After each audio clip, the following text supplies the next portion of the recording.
Hey everyone! Okay, so this is going to be my week 9 pregnancy vlog, and before I even get started, I just want to apologize for how late this is. I'm actually 10 weeks and 1 day today, but I actually turned 9 weeks on Christmas Eve, and I did attempt to make a 9-week video a couple of times over the holidays, but every single time I started to make the video, something would happen. Someone would come over to the house, or actually one of the times I started making it and then outside we had like the police department and the fire department take around Santa Claus around the neighborhoods, and they flash their lights and they put on their sirens, and then Santa and Mrs. Claus and some of the elves ride in like the back of a truck or something for the kids, you know, on Christmas Eve. And that happened right in the middle of one of my videos, and then I was like already almost done, and you know how much I hate to edit, so I just like said that I would try another day, and then something always happens. So in any event, I just want to apologize for that, and I'm really hoping that now that the holidays are over, I really would like to keep on track with these vlogs. So my sincere apologies, and thank you for being so patient. So yes, Merry Christmas, Happy Holidays, Season's Greetings, whatever holiday you celebrate, or if you don't celebrate a holiday, hey, you get time off of work, and you know, I hope you enjoyed time with family. I really did. This Christmas for us was really, really awesome. We kind of knew that it was the last Christmas before baby, you know, comes around. Next Christmas is going to be completely different, so it was a really, really nice holiday, so I really, really hope that all of you had a really nice holiday as well. I'm just going to try to jump right into this, because after I'm done this vlog, I'm actually going to go right in and do my 10-week vlog. And it's really actually convenient, because since I did try to make this video a couple of times during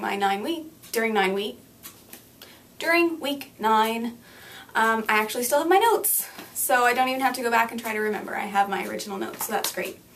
So for week 9, the baby was the size of a green olive, and by the end of the week it is the size of a prune, but one thing that is huge about that week is that it is now officially a fetus instead of an embryo, so that is really awesome, and it'll be a fetus until it's born, so I think that is a huge milestone.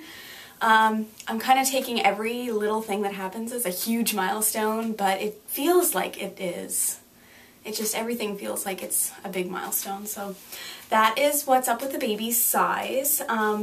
As far as symptoms are concerned for week 9, everything seems to sort of be getting a bit better. Things aren't as severe, like my nausea isn't as severe, which is really nice. I still would get nausea, but again, it's manageable, and it seems to be less frequent than it was in earlier weeks, so that's really great. I still get my back pain, or my lower back sciatic pain. I actually, you know, sat on the floor for a bit to wrap some presents over the Christmas holiday, or just before Christmas, and I was on the floor for probably, I don't know, a couple of hours wrapping presents and stocking stuffers, and when I got up, I was in so much pain, like I could barely move. I had to like ice my back and heat my back alternately for it to feel better, and it was a couple of days before I started to feel normal again. So that really sucks, and I'm actually sitting on the floor right now in my bathroom, because we have people that are upstairs and I can't vlog where I usually vlog, so I'm in the bathroom. So that's kind of another reason why I'm trying to like go through these vlogs a little bit on the fast side, because my butt will hurt if I don't. Okay. Tired. I was still tired. I was during week 9. That didn't really change at all. It was same tiredness. Tired pretty well all day, but more so in the evenings. After 6 o'clock or so, and I just can't stay up. Like, I get really tired starting around 6, and I'm lucky to make it till 8. Sore boobs. Still got sore boobs.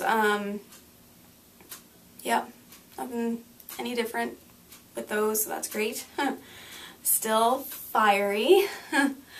I expect the fieriness to get worse as the pregnancy progresses, but yeah, that's not fun. My fiery, aka my moodiness, whatever. In case you haven't seen that in an earlier video, I don't like to call it moody. I like to say fiery. It just sounds better. It doesn't sound as bad to say that I'm fiery rather than moody or bitchy. But yeah, I am that for sure. I have food aversions now. I sort of always did. Because food just didn't taste good, but it was more directed at like all food. But now it's more specific foods. I find my appetite is starting to come back, which is really, really great. So I don't hate all food anymore, but there are some specific foods that I don't like. And so it's kind of like a testing game. Like if I haven't tried something since I've been pregnant, it's like, okay, is this going to make me sick? But right now, some things that I've pinpointed as actual aversions, and just to clarify, I'm actually a very picky eater anyways, and pregnancy has made me only all the more picky, which is really frustrating because I'm trying to eat as best I can for myself and for baby, obviously. But yeah, it's just, I'm really picky. So I'm classifying food aversions as food that I liked before that I no longer like. Okay. Not just stuff that I didn't like before and I don't like now, you know, because that's not really the same thing. So, food aversions, peanut butter. I do not like peanut butter at all right now. The smell, the taste, the texture, anything at all. And that's really, really sad because in the beginning of my pregnancy, it was kind of like go-to thing. I'd have peanut butter toast and that would kind of, you know, although I didn't really, because I hated all food, it wasn't like awesome, but it like wasn't bad, but now I can't even stand peanut butter at all. And before I got pregnant, I loved peanut butter. So that's really sad. Egg rolls, I used to really like egg rolls, not that I would eat them very often, because we hardly ever eat Chinese food, but I have had Chinese food twice since being pregnant, and while I like rice and I like, you know, the chicken balls and the dry garlic spare ribs like I did before, when I had the egg roll, that made me really sick. Which is sad because I love egg rolls. And the only other one that, other actual aversion is cinnamon raisin bread. And this isn't just the taste of it, it's actually the smell of it. Everything about it I don't like. My husband likes cinnamon raisin bread, my mom loves cinnamon raisin bread, and so we have a bread box, and my bread, like the bread that I eat, is in the bread box along with the cinnamon raisin bread. And anytime I would go to open up the bread box, I'd get the whiff of the cinnamon raisin bread and it would just turn my stomach. I really, really don't like the smell, so now I have to keep my bread outside and they have to warn me if they're going to make it because I have to be like far away from the kitchen so that I don't smell it. The other thing about cinnamon raisin bread, I go to Tim Hortons every morning because what I've been doing is I get a bagel in the morning, just toasted with butter, and that seems to be good for my tummy for the mornings with orange juice. And but sometimes they will use the knife that they use to butter cinnamon raisin bagels, and then some of the cinnamon raisin will get on my plain bagel toasted with butter, and I can taste the cinnamon raisin on my plain bagel, and then I have to throw out the rest of my bagel because it just grosses me out. That's probably the worst aversion. And I didn't like love cinnamon raisin bread before, but like I could tolerate it and I'd have it every once in a while. But oh, I just don't like it at all now. So that's definitely the most severe of the aversions that are going on. I am starting to have cravings, and as far as for week 9, my cravings are root beer. I love root beer. A mug root beer specifically. I like it because it doesn't have any caffeine in it. And I know you're allowed to have a certain amount of caffeine when you're pregnant, but I'm really trying not to have any at all if I can manage, and so far I'm doing okay. If for some reason I am exhausted and I just really would like, you know, a Pepsi or something, I'm not going to beat myself up if I have one, but as of yet I haven't had any caffeine since being pregnant, so I'm really kind of proud of myself for that. But yeah, I like root beer. I like Oreo ice cream. That was kind of by happenstance. My husband got an Oreo McFlurry from McDonald's, and I had some because I'm like, hey, pregnant people usually like ice cream. Let's see if I like it. And then, sure enough, I really did. And so we went out and got a carton of the Oreo ice cream, and I really enjoy that.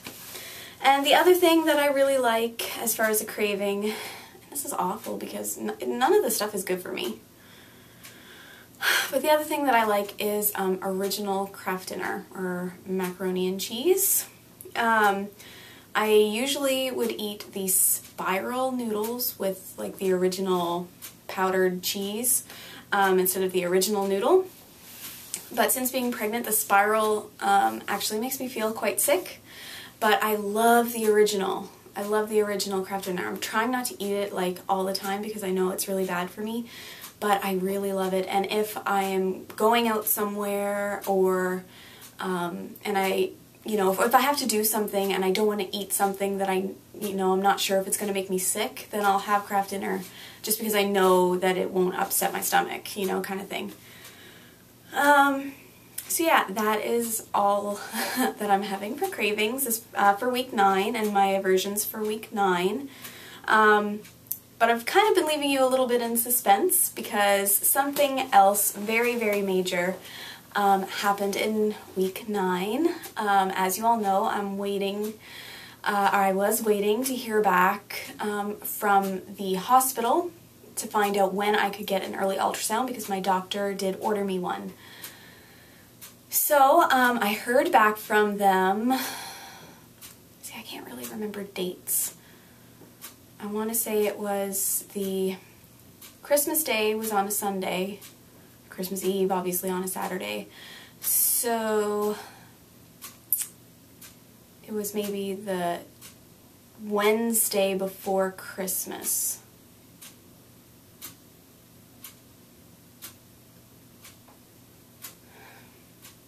Yes. I'm sorry that was a long pause. I believe it was then. Anyways, in week 9, whatever the date was, I can't remember. I should have figured it out and written it down, but I didn't. I heard back from the hospital, and they informed me that there was a cancellation the following day at 1 o'clock. And would I be able to come in for my ultrasound? And of course I was like, of course I will. So I'm freaking out because I didn't have any time to like mentally prepare for finding out if we're having twins or if it's just one. So yeah, I went in to have my ultrasound the next day. I had to drink all kinds of water and it was really painful. I'm not even gonna lie, I was in tears. I really think they make you drink too much water. I don't think you need to drink that much, but whatever. Went in, my husband was able to get off of work, so he was able to come with me to the ultrasound, so that was really great. I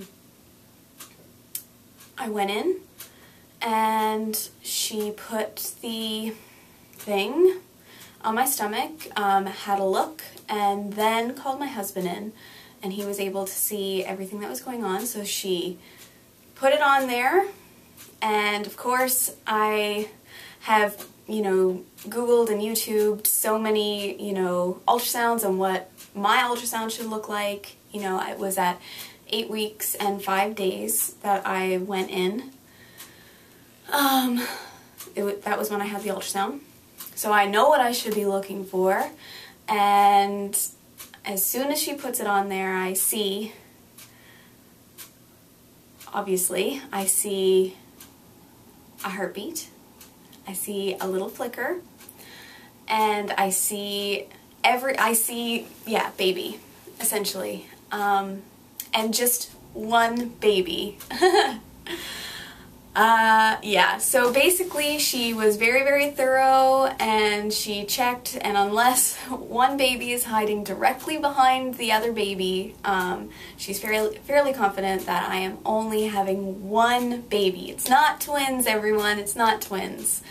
I cannot lie and say that I was relieved that it was just one. I really want to experience just one baby, especially first. In a second pregnancy, I would actually kind of love to have twins, but for a first pregnancy, first time around, I would just like to have one. So we saw our little baby gummy bear is what it looked like, because the arms weren't fully extended. It was just kind of like this, and the leg buds were, you know, short little things, but it was measuring spot on, which I knew it would because I knew when I ovulated. And we saw the little heartbeat, and I cannot tell you how amazing that was. Jason and I were holding hands, and you know, I can just feel him, you know, and his excitement, and he's getting, you know, emotional, and I'm emotional because, you know, we've waited so long to see that little heartbeat. The heart rate was 173 beats per minute, and just perfect. Baby is looking awesome, and we could not be more excited. It didn't make things seem more real, though. I was hoping that the ultrasound would make it seem more real, but it actually made it feel more surreal, if that's possible. It kind of just felt like we were looking at someone else's ultrasound, like I was watching a YouTube video of somebody else's ultrasound on the screen. But nonetheless, it was the most amazing thing that I have ever seen in my life. To know that that is in my stomach, I'm growing that life.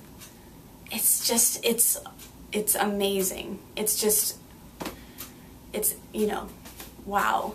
So, yes. No twins, no triplets. I just have crazy numbers, I guess. I'm not exactly sure why. But it's normal to have high numbers and have a singleton, and it's normal to have lower numbers and have twins. So, yeah, it's just one, but it's a healthy one, and we could not be more excited. So all of you that said singleton, which is not very many of you, because pretty well everyone was saying twins, yeah, singleton people, guesses, you are right. So that is it for week 9. I know that this is a pretty long vlog, but a lot happened. Again, thank you so much for being so patient with how late this is. My sincere apologies. I really hope to stay on track now that the holidays are over. And I also apologize that you're not going to get a belly shot, obviously, because now I'm 10 weeks and 1 day, so you're not going to be able to see what my 9-week belly looked like. But if you stay tuned for my 10-week update, I will absolutely do a belly shot for you guys, and you'll be able to see a belly then. So that's it for week 9, and I will see you again for week 10. Alright, bye for now.